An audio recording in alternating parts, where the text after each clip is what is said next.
You have to give it to someone you hate, she told me.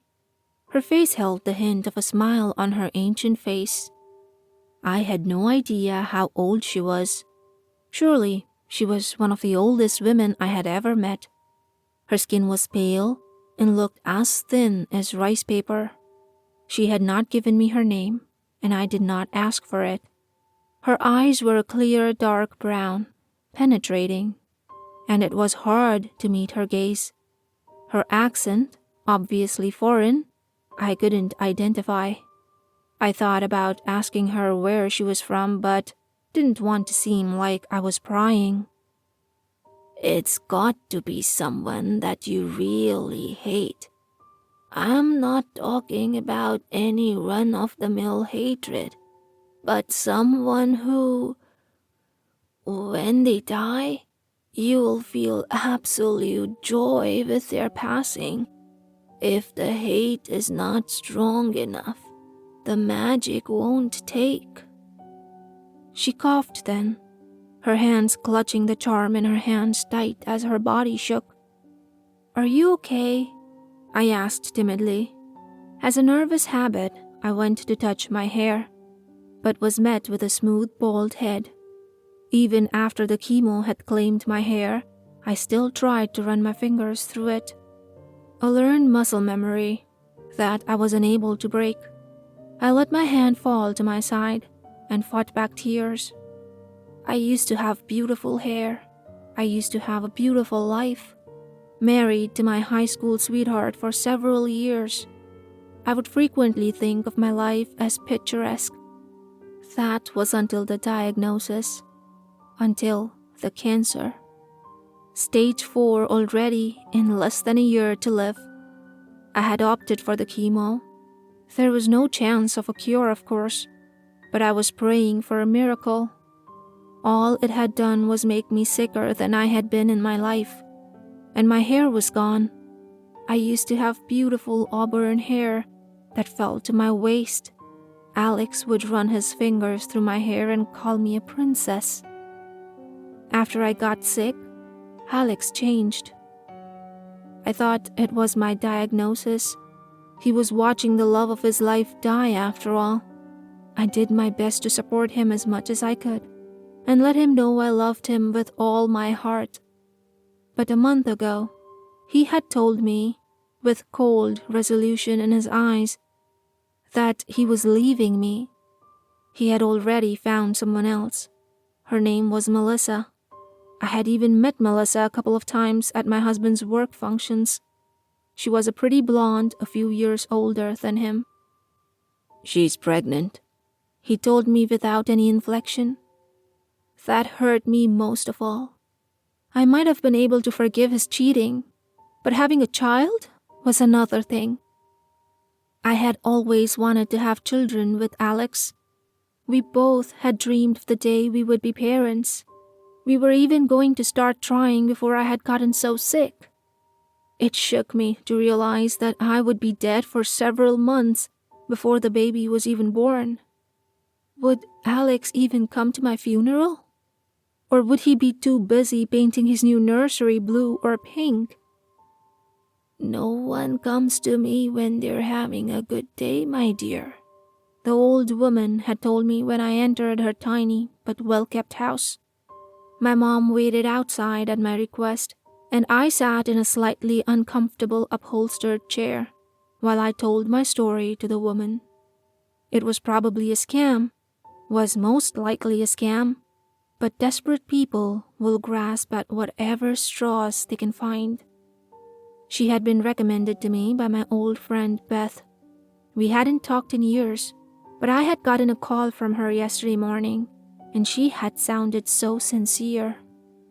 If you're really that desperate, Casey, I know someone who might be able to help you. Beth's voice had sounded hesitant as she spoke to me over the phone, like she was nervous talking to me.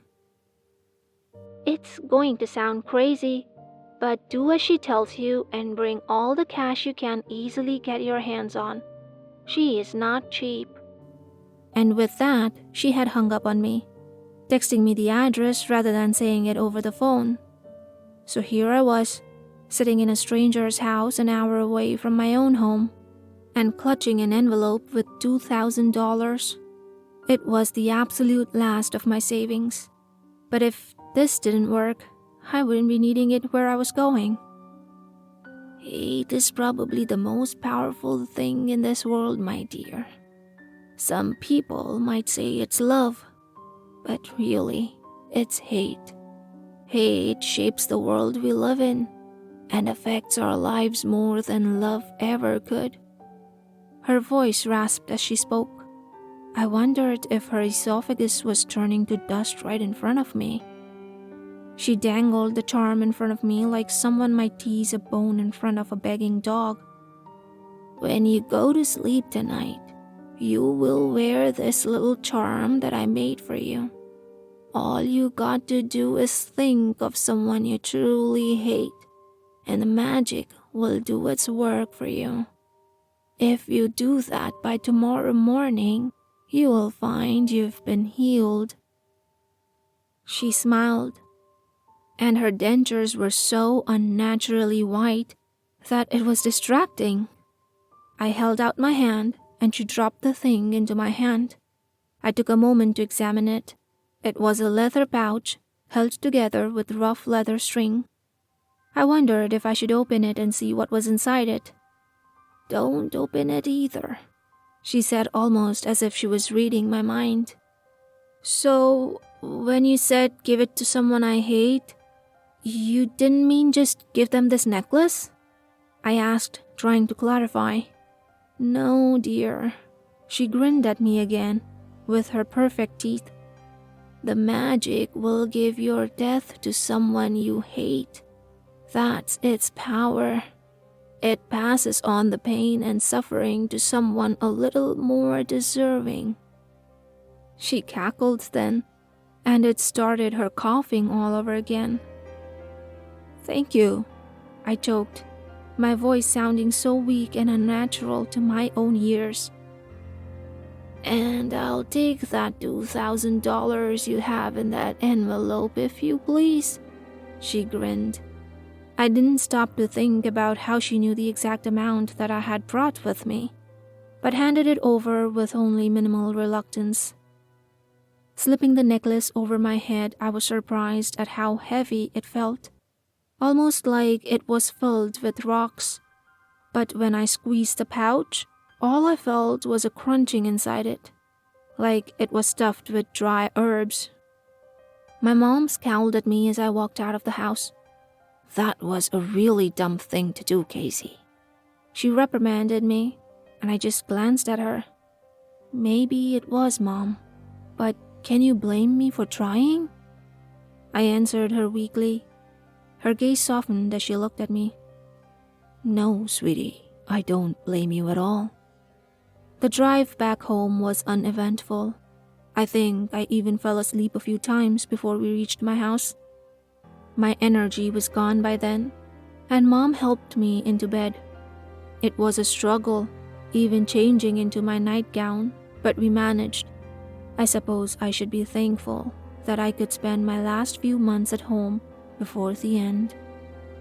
When you're coming to terms with your own mortality and counting your life in months instead of years, it's enough to send even the strongest person into an existential dread. But at least for now, I was too tired to care. No matter what happened tonight, I wouldn't have long to lament losing that $2,000. As I lay in bed that night, I turned my thoughts to hate. Hatred was easy, and I'm sure that many people would think that it was Alex that I hated with all my being. But even now, I couldn't hate him. When I thought of my husband, all I felt was numb sadness and heartache. No, I did not hate Alex.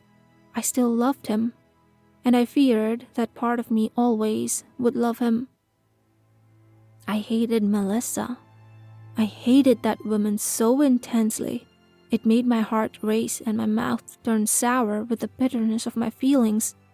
That whore who took a dying woman's husband without a second thought. She must have a heart of ice to not care about what she had done. She didn't even have the common courtesy to wait until I was in my grave first before sniffing around my Alex. I hated that little bastard growing in her womb too. In my rational mind, I knew that it wasn't that unborn child's fault. He had no control over who his parents were. But I hated him just the same. It should have been my child, growing safely inside of me, instead of metastasized cancer. So I lay there, hating them both, Melissa and her unborn child. I could imagine her running her manicured hands over her pregnant stomach and smiling slyly at my husband. I had to choke back my sobs of hate and pain so I wouldn't wake my mother in the other room. I'm not sure when I fell asleep, but when I opened my eyes next, it was morning. The sunlight streaming in my window and the birds chirping gave a hint to a beautiful day. When I sat up in bed, I felt stronger. Perhaps it was a placebo effect, or maybe that magic charm had been worth the money. It was still around my neck. It hung between my breasts and it no longer felt heavy. I gave it a squeeze and found it was empty. I still didn't dare open it. Maybe the contents had simply fallen out in the night? I checked my bed, but I found nothing. Whatever was in that pouch had vanished completely. My mother came in to help me get dressed, and it went quicker than normal. "You are looking better today, Cassie," my mom chirped optimistically. She always tried to find the silver lining in bad situations. Or maybe my little charm worked and I'm cured. I teased her. Her eyes narrowed at me, and I knew that she wanted to say something snide, but she let it go and helped me into the kitchen. Even my appetite was uncharacteristically hearty, and I ate more than I had in a few weeks. My mom smiled at me as I finished my meal. "Having an appetite is a good sign," she said as she busied herself with making her own breakfast. The day went on and I spent most of the time resting. Though I did feel better than I had in weeks. There was more color in my cheeks too. That afternoon, I was resting in the living room with Mom after lunch. She was flipping through the channels as I was about to drift off into a nap. "Cassie," my mom hissed at me, and I was instantly awake. "Mom, what? Are you okay?" I sat up and saw that she wasn't even looking at me. She was pointing to the TV, and I looked to see what was making her so upset. It was the local news channel. Apparently, there had been a fire and a house went up in flames. I furrowed my brow at her, not really understanding what had gotten her so upset. It was sad, yes, but fires were not uncommon. "Look at the address," she hissed again, her eyes wide and darting from me to the television. When I saw the address, I swooned and had to lay back down. I knew that address, even though I wish I didn't. It was Melissa's house. I had memorized the address against my better judgment.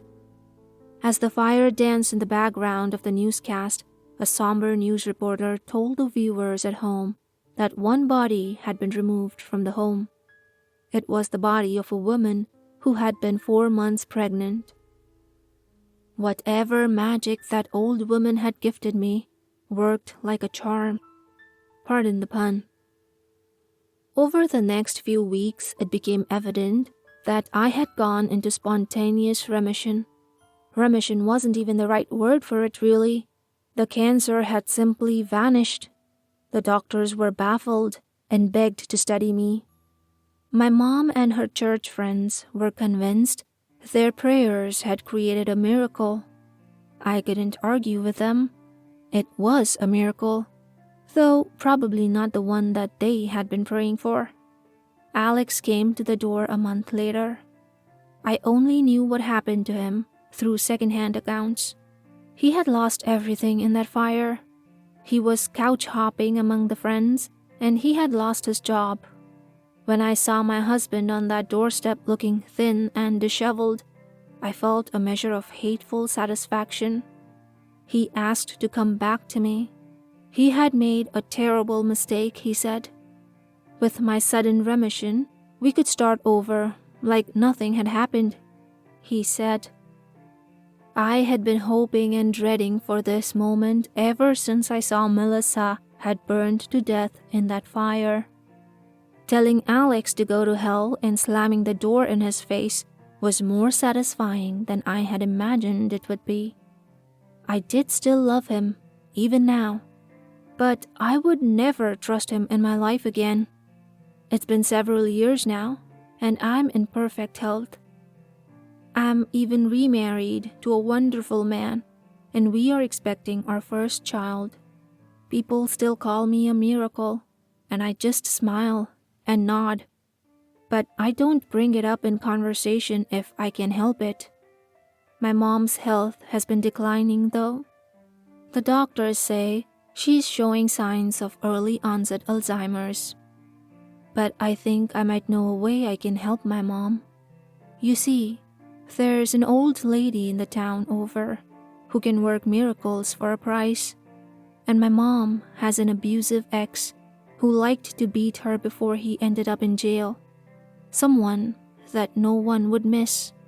I think I'll give my mom the address to that old woman. Then she can give it to someone she hates. The horror isn't over yet. Choose your next nightmare for more chills.